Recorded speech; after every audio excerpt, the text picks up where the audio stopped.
Sebanyak 55 pasangan suami istri, pasutri antusias mengikuti seminar kesehatan yang diadakan di Geraha Sudirman, Makassar, Sulsel, Sabtu, 29 Juli 2023. Acara yang bertema, Ayo, Kenali Penyebab Infertilitas, tersebut menampilkan spesialis obstetri dan ginekologi terkemuka, Dr. Ferry Wijaya, sebagai pemateri utama. Regional Manager Prodia Sulawesi Maluku Papua, Rudi Gondo menjelaskan, seminar kesehatan ini rutin dihadirkan Prodia untuk memberikan edukasi kepada masyarakat. Sementara itu Dr. Ferry Wijaya yang menjadi pembicara membahas secara komprehensif mengenai penyebab infertilitas yang sering dihadapi oleh pasangan. Dalam pemaparannya juga menjelaskan tentang waktu agar pasangan yang belum memiliki momongan untuk memeriksakan diri ke dokter. Di mana waktu yang tepat adalah setelah menikah 1 tahun, dan hubungan suami istri teratur tanpa kontrasepsi. Dalam seminar yang informatif dan edukatif ini, beliau memberikan wawasan tentang berbagai faktor yang dapat memengaruhi kesuburan serta solusi yang mungkin untuk mengatasi masalah tersebut. Acara tersebut dihadiri oleh puluhan pasutri yang antusias mengikuti paparan dari Dr. Ferry Wijaya. Selain itu, kesempatan untuk bertanya langsung kepada ahli kesehatan ini juga menjadi momen berharga bagi para peserta seminar. Seminar kesehatan ini diselenggarakan dengan tujuan meningkatkan kesadaran akan pentingnya memahami dan mengenali faktor penyebab infertilitas. Dengan pengetahuan yang diperoleh dari acara ini, diharapkan pasangan suami istri dapat lebih mempersiapkan diri dalam menghadapi permasalahan kesehatan reproduksi dan mencari solusi yang tepat. Kesan pertama nih, tempatnya bagus. Ya, selamat ya, gedung baru. Yang saya ingin tanyakan, dokter, apakah pemakaian alat kontrasepsi akan bisa membuat jadi infertilitas? Karena kebetulan saya sempat memakai KB spiral. Dan setelah 4 tahun, misalnya IUD atau spiral itu tidak, angka kesuburan itu akan menurun dengan bertambahnya usia.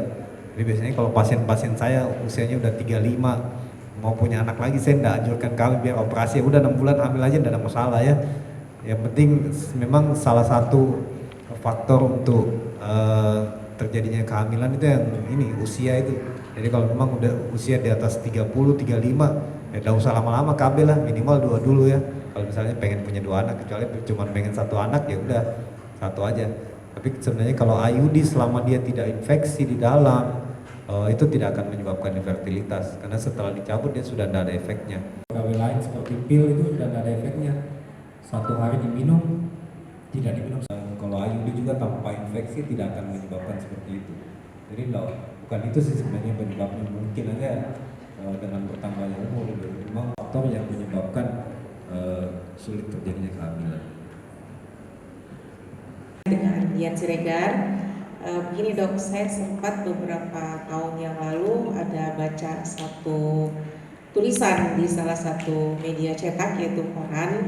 Itu dikatakan situ salah satu kasus infertility yang terparah dari pria adalah jalan sperma bengkok atau jalan spermanya lengket. Ini bagaimana solusinya dok? Bagus, ada yang tidak bagus ya. Ada juga yang malah tidak bergerak sperma itu salah satu yang sulit. Karena untuk terjadi kehamilan normal itu spermanya harus bergerak naik, karena sperma hanya akan diserbukan sampai ke mulut rahim yang tadi gambarnya pada mulut rahim, dan dia harus tetap naik sendiri, jalan sampai ke atas untuk ke saluran dan ketemu dengan sel telur itu di saluran itu. Jadi memang mobilitasnya harus bagus. Jadi kalau dia tidak bagus mobilitasnya, itu salah satu faktor yang sulit. Jadi biasanya kita cari penyebabnya tadi, apakah ada paradokel atau ada kelainan pada hormonal atau pola hidupnya. Kemudian kalau misalnya tidak ada masalah, bisa kita kasih antioksidan, dan kemudian kita evaluasi kembali. Kalau memang dia bisa membaik, ya sudah, dengan cara normal bisa. Kalau memang dia tidak bisa membaik, ya mungkin harus kita naik, misalnya inseminasi. Saya punya teman spermanya itu hampir tidak bergerak semua. Teman saya, pasien saya itu hampir tidak bergerak semua. Pada waktu kita proses bayi tabung pertama cuma 1 atau 2 yang bergerak karena kita dapat ambil itu tapi tidak berhasil. Kemudian kita perbaiki 3 sampai 6 bulan, kemudian kita maju lagi bayi tabung kedua baru berhasil setelah itu. Jadi memang salah satu faktornya itu. Minggu lalu saya mau melakukan inseminasi, tetapi hasil analisa sperma sebelumnya bagus. Pada waktu kita mau melakukan inseminasi ternyata spermanya tidak ada yang bergerak, namanya istilahnya necrosospermia. Jadi tidak ada yang bergerak, itu tidak bisa juga kita lakukan inseminasi. Jadi walaupun dengan inseminasi harus gerakan sperma minimal 20%. Jadi salah satu faktornya itu biasanya kalau kita cari kalau memang tidak bisa diobati, ya mungkin kita harus lebih naik ke teknologi. Yang telah memberikan materi yang cukup luar biasa. Kita beri tepuk tangan yang materi kita. Ya, hari ini Prodia mengadakan kegiatan seminar kesehatan untuk masyarakat awam. Jadi dengan topik ayo mengenali terkait dengan fertilitas. Jadi fertilitas kalau kita infertilitas ini ya di masyarakat juga kejadiannya semakin hari semakin meningkat. Namun seringkali infertilitas sering dikaitkan dengan masalah pada istri.